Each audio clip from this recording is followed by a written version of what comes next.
नमस्कार दोस्तों, DD red के एक और रिएक्शन वीडियो में आप सभी का स्वागत है। मैं हूं आलोक। तो आज जो वीडियो मैं आप लोगों के साथ देखने वाला हूं और जिस वीडियो पर मैं रिएक्शन करने जा रहा हूं वो वीडियो है द पब्लिक रिएक्शन शो का। ये पाकिस्तानी चैनल है और इसका टाइटल है biggest Japanese investment in India's history. Japan invest $42 billion.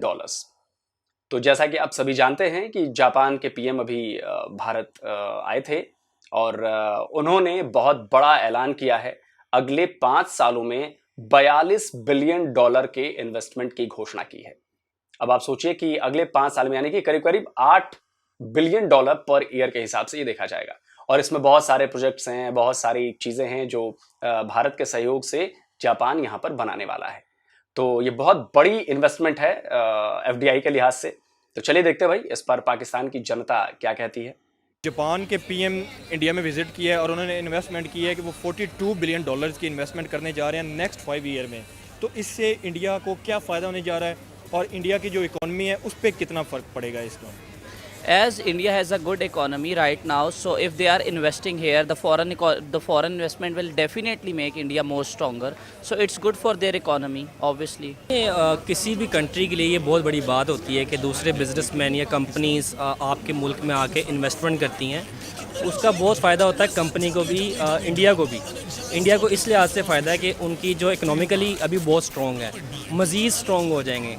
Understood बात है कि आप एक मिलियन, बल्कि आपने 42 बिलियन बताया, 42 बिलियन डॉलर्स वो इन्वेस्ट कर रहे हैं। वो ऑटोमेटिकली जॉब्स क्रिएट करेगा, इंडिया की मज़ीद सूरत हाल को बेहतर करेगा। तो उसमें यह है कि दूसरे मुल्क की इकनॉमी, उसकी इकनॉमिक्स ज़्यादा स्ट्रॉन्ग होगी और जो है ना वहाँ पे ये होगा, दूसरे मुल्क को ये फ़ायदा होगा कि वहाँ पे उनका कारोबार है जो वो भी एक्सटेंड होगा मतलब। और ये तो मेरा यही व्यू है कि होना चाहिए, मतलब दूसरे मुल्कों में इन्वेस्टमेंट करनी चाहिए। $42 बिलियन जो है वो इंडिया में नेक्स्ट 5 ईयर्स में वो इन्वेस्ट करने जा रहे हैं। तो ये इंडिया को कितना फ़ायदा होने जा रहा है इससे? इंडिया को तो बेशुमार फ़ायदा होगा इससे। इंडिया तो तरक्की करेगा, उनको बड़ा फ़ायदा होगा इस चीज़ में। ऑब्वियसली जब फॉरेन इन्वेस्टमेंट आती है तो उस मुल्क का ही फ़ायदा होता है। ज़ाहिर है वहाँ पे जितनी भी है आप बेरोज़गारी कम होगी, लोगों को रोज़गार मिलेगा और उनका जितना भी इंडस्ट्रियल सेक्टर है वो ग्रो करेगा।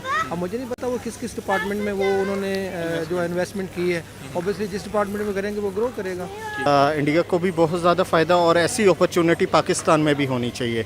हमारे यहाँ पे भी इन्वेस्टमेंट होनी चाहिए और बहुत सी ऐसी अगर इन्वेस्टमेंट होगी बहुत सी जो है अपॉर्चुनिटी मिलेंगी लोगों को। ठीक है, अब इंडिया में इन्वेस्टमेंट हो रही है तो इंडिया के कौन से शोबे ज़्यादा तरक्की करेंगे? उन्होंने अनाउंसमेंट की है कि जापान और इंडिया जो है वो इकोनॉमिकल और कल्चरल जो है लिंकेज को बढ़ाएगा। दोनों कंट्रीज एक दूसरे के साथ ट्रेड करेंगी, एक दूसरे के कंट्रीज़ में इन्वेस्टमेंट करेंगी। तो इससे मुल्क कितना स्ट्रॉन्ग होगा इंडिया और कितना ज़्यादा स्ट्रॉन्ग हो जाएगा? बहुत ज़्यादा होगा। मोस्टली जो ज़्यादा है इंडस्ट्रीज एरियाज़ और जितनी ज़्यादा जो मल्टीनेशनल्स कंपनीज हैं उनको ज़्यादा बेनिफिट्स होगा। तो आपको क्या लगता है कि कौन से ऐसे सेक्टर्स हैं जो कि इंडिया के बहुत ज़्यादा स्ट्रॉन्ग है और उनको ज़्यादा फ़ायदा होने जा रहा है? I guess probably IT sector is one of the most good sectors of India. तो उनको काफ़ी फ़ायदा होगा इस चीज़ की इन्वेस्टमेंट का और डेफिनेटली उसकी इकोनॉमी और ग्रो करेगी।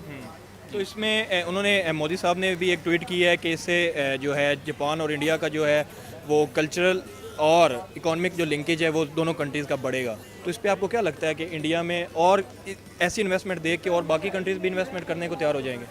जी, just because one of the most important countries, one of the most famous countries is investing in Japan or India, like Japan is investing in India, so definitely the other countries will see and proceed to it, तो वो भी investment करेंगे ही और ऐसी investment आनी चाहिए। जैसे India है तो they will get more better, तो इस तरह की जो इन्वेस्टमेंट है पाकिस्तान में भी आनी ही चाहिए। जब ये इन्वेस्टमेंट आती है तो जो फॉरेन कंट्रीज़ हैं वो क्या चीज़ देखती हैं? अब इंडिया में उन्होंने क्या चीज़ देखी होगी और इन्वेस्टमेंट करने की कोशिश की है? सबसे मेन चीज़ जो मैं समझता हूँ वो है अमन अमान की सूरत हाल। अगर आप देखें इंडिया को तो बहुत बेहतर है, उसमें यानी कोई ऐसा सिक्योरिटी कंसर्न नहीं है जो दूसरे मुल्क में देखे जाते हैं। तो सिक्योर कंट्री है। और दूसरा मेन चीज़, इंडिया ने आईटी इंफ्रास्ट्रक्चर में बहुत काम किया है। उन्होंने आईटी पे बहुत फोकस किया है, इतना फोकस किया है कि उन्होंने अपने जो यंगस्टर्स थे उनको यही कहा कि आप आईटी में पढ़ें। आप इसकी एग्जांपल ये ले सकते हैं कि जो गूगल का सीईओ है सुंदर पिचाई, वो इंडियन है आप माइक्रोसॉफ्ट चले जाएँ या इवन आप एप्पल में चले जाएँ, आपको इंडियन CEO आपको नज़र आएंगे। तो ये ऑटोमेटिकली दूसरों को अट्रैक्ट करता है कि आप हमारे मुल्क में आएँ, आप इन्वेस्ट करें। हमारे मुल्क में जी बहुत टैलेंट है, बड़े जी पढ़े लिखे इंटेलेक्चुअल लोग मौजूद हैं, आप इन्वेस्ट करें, आपको भी फ़ायदा होगा, हमारे मुल्क को भी फ़ायदा होगा। देखिए, एक बात मैं यहाँ पर बता दूं कि सरकार ने ये कभी नहीं कहा कि आप पढ़ें और ये जबरदस्ती पढ़ाएं बच्चों को। देखिए, यहाँ के माँ बाप या जो यहाँ का समाज है वो बहुत जागरूक रहता है, वो देखता रहता है कि दुनिया में क्या चीज़ें चल रही हैं, किस तरफ ध्यान देना चाहिए। तो जब IT सेक्टर बूम कर रहा था तो यहाँ के माँ बाप को ये बात यकीन थी और ये बात समझ गए थे, यहाँ के जितने भी पेरेंट्स हैं, कि भाई IT सेक्टर में जाना, अपने बच्चे को डालना बहुत फायदेमंद हो सकता है, क्योंकि आगे आने वाली दुनिया जो है वो हाईटेक होने वाली है, वहां पर तकनीक का बोलबाला रहने वाला है। तो इसलिए यहाँ के पेरेंट्स ने IT पर जोर दिया। और ऐसा नहीं है कि सारे के सारे पेरेंट्स जोर दे रहे हैं, भाई जिनको लगा कि IT में उनका बच्चा इंटरेस्टेड है उनको जोर दिया। ऐसा नहीं है कि हमारे यहाँ डॉक्टर्स नहीं हो रहे, ऐसा नहीं है कि हमारे यहाँ इंजीनियर्स नहीं हो रहे, ऐसा नहीं है कि हमारे यहाँ साइंटिस्ट नहीं हो रहे, सब हो रहे हैं। तो जिसका जैसा इंटरेस्ट है वहां पर जोर दिया, भेड़ चाल में नहीं फंसाया।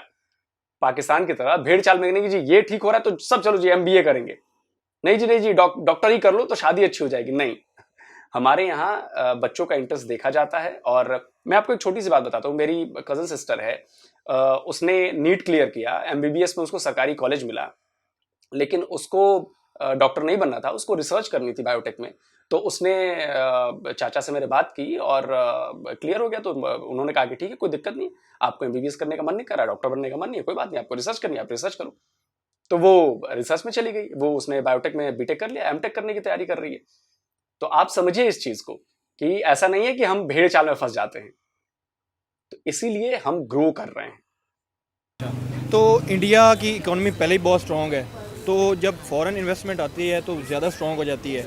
तो इंडिया जब इकोनॉमी पे इतना फोकस कर रहा है तो इसमें इंडिया बहुत ज़्यादा ग्रो, आगे 5 साल में क्या देख रहे हैं कि इंडिया कितना ज़्यादा ग्रो हो जाएगा इकोनॉमिकल?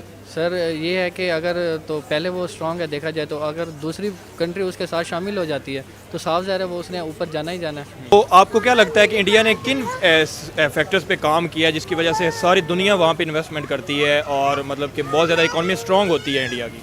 इंडिया ने सबसे पहला काम तो ये किया है कि जो इंडिया है उसकी जो फॉरेन पॉलिसी है वो बड़ी स्ट्रॉन्ग है बेसिकली ना। हाँ, उन्होंने अपनी फॉरेन पॉलिसी पे बहुत स्ट्रॉन्गली काम किया है।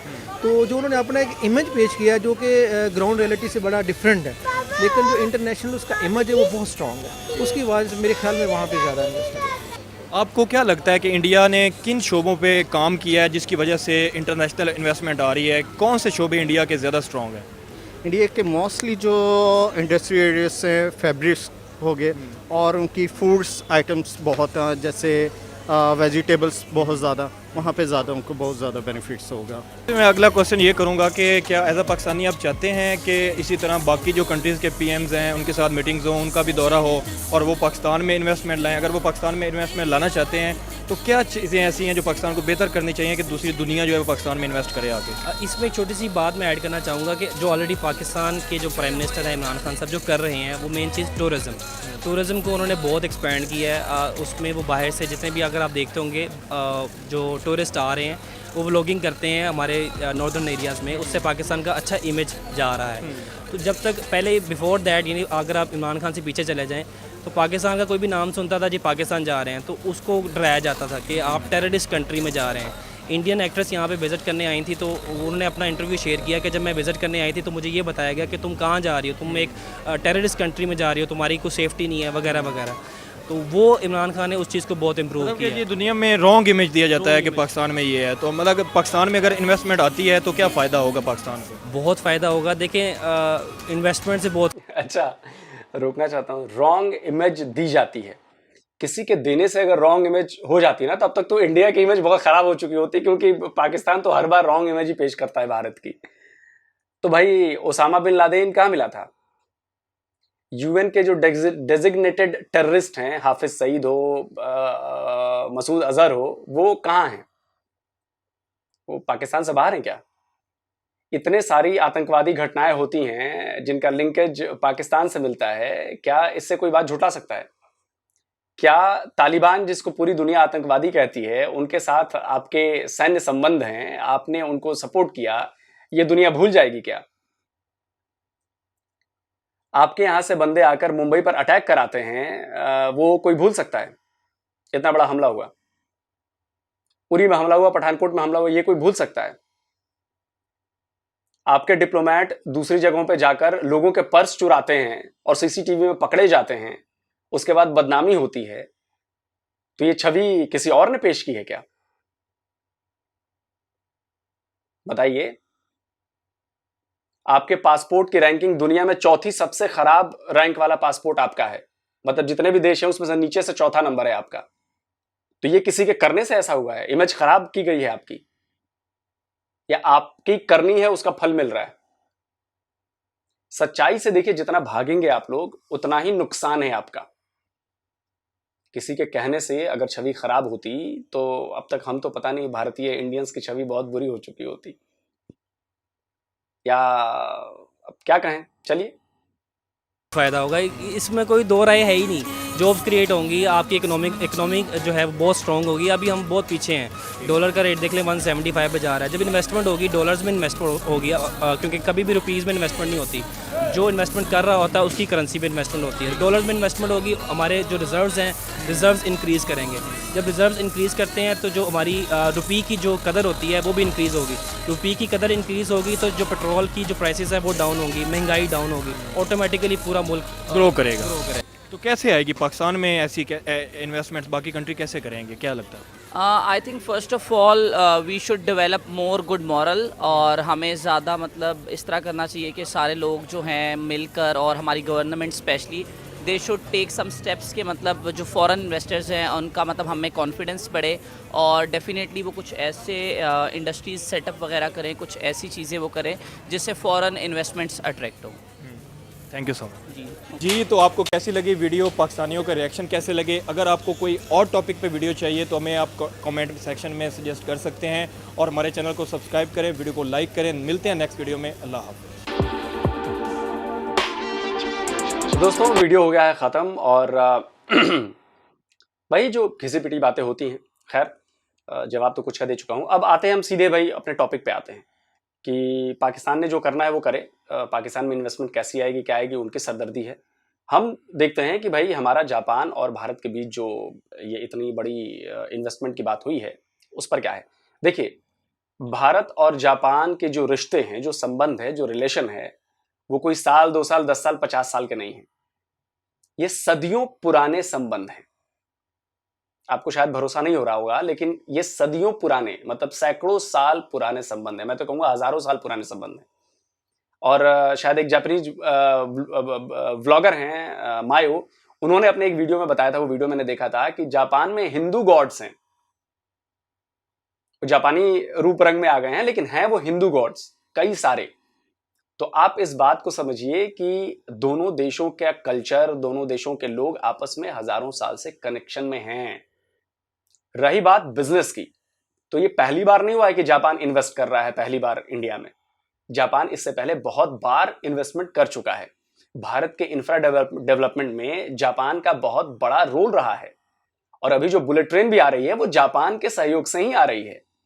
जापान ने जो उस पर भारत को सहयोग दिया है वो मतलब सोचिए कि फ्री में दिया है, जो अरबों डॉलर उसने दिए हैं। तो आप इस बात को समझिए कि जापान और भारत सिर्फ फायदे का ये संबंध नहीं है। भारत और जापान के लोगों के बीच हजारों साल से कनेक्शन है, और ये जो इन्वेस्टमेंट आई है ये उसी कनेक्शन का नतीजा है। और रही बात विदेश नीति की, तो विदेश नीति भारत की हमेशा से अच्छी रही है, और पिछले 8-10 साल में ये नीति जबरदस्त बदली है, और हमने बहुत अग्रेसिव काम किया है इस पे। और इसी का नतीजा है कि जब भारत को मुसीबत में पड़े हम, जब कोरोना में, तो दुनिया भर से मदद आई। और ठीक जब दुनिया मुसीबत में पड़ी, हमसे जो भी बन पड़ा, हमने हर देश के लिए मदद की, वो चाहे अमेरिका ही क्यों ना हो।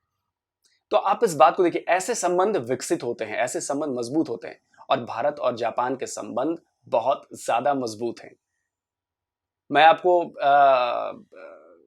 कभी मौका मिले तो मैं दिखाऊंगा कि दिल्ली में कई ऐसी चीजें हैं जो जापान की मदद से बनाई गई हैं। दिल्ली में बहुत ज्यादा जापानी रहते हैं, आप इस बात को समझिए। तो ये जो $42 बिलियन की इन्वेस्टमेंट है, ये बहुत सारे सेक्टर्स में जाने वाली है। मोस्टली इंफ्रा में जाएगी, शायद एजुकेशन में भी जा सकती है, कई चीजें हैं इसमें। स्पेस में हम शायद काम कर रहे हैं इससे मिलके, और डिफेंस में भी हम काम करने की कोशिश कर रहे हैं। तो देखिए भविष्य बहुत उज्जवल है। और रही बात फॉरेन इन्वेस्टमेंट की भारत में, तो जापान ही नहीं, दुनिया भर के कई बड़े देश हैं जो भारत में इन्वेस्ट करते हैं, और आज से नहीं कर रहे हैं, पिछले कई दशकों से इन्वेस्टमेंट आ रही है। और अगर आप बहुत पीछे चले जाएं तो एफडीआई के मामले में भारत पाकिस्तान से भी पीछे था, लेकिन आज पाकिस्तान एफडीआई के मामले में दूर दूर तक कहीं भी नहीं है। और ये सिर्फ इसलिए हुआ है क्योंकि आपके यहाँ अलकायदा को आपके जो सेना है वो ट्रेनिंग देती है, ओसामा बिन लादेन मिलता है, आतंकवादियों का गढ़ है, आतंकी लॉन्चिंग पैड्स हैं आपके यहाँ, आतंकी संगठन वहां पर ट्रेन किए जाते हैं। तो भाई ये सब करोगे तो छवि कैसे अच्छी होगी, लोगों का विश्वास कैसे होगा? और एफडीआई तभी होती है जब सामने वाले देश को लगता है कि उसका पैसा जो है, जहां पर वो निवेश कर रहा है जिस देश में, वो सुरक्षित है और वहां से रिटर्न भी मिलेगा। नहीं तो चाइना भी आपके यहाँ इन्वेस्ट कर रहा है, बदले में उसके इंजीनियर मार दिए जाते हैं, आपको भरपाई करनी पड़ती है, उनका मुआवजा देना पड़ता है लाखों डॉलर में। तो ऐसे तो होगा नहीं। और देखिए भारत विकसित होना चाहता है, भारत अपने लोगों के लिए काम करना चाहता है, भारत हर फील्ड में आगे बढ़ना चाहता है, और इसके लिए कोशिशें हो रही हैं, कोशिश की जा रही है, और उसी का नतीजा है कि हम आज 3.1 ट्रिलियन डॉलर की इकोनॉमी हो चुके हैं। और ये बहुत जल्दी जो 5 ट्रिलियन डॉलर का हमारा लक्ष्य है इकोनॉमी का, वो बहुत जल्द हम हासिल करने वाले हैं। तो जल्दी हाजिर होता हूं एक और नए वीडियो के साथ। नमस्कार, जय हिंद।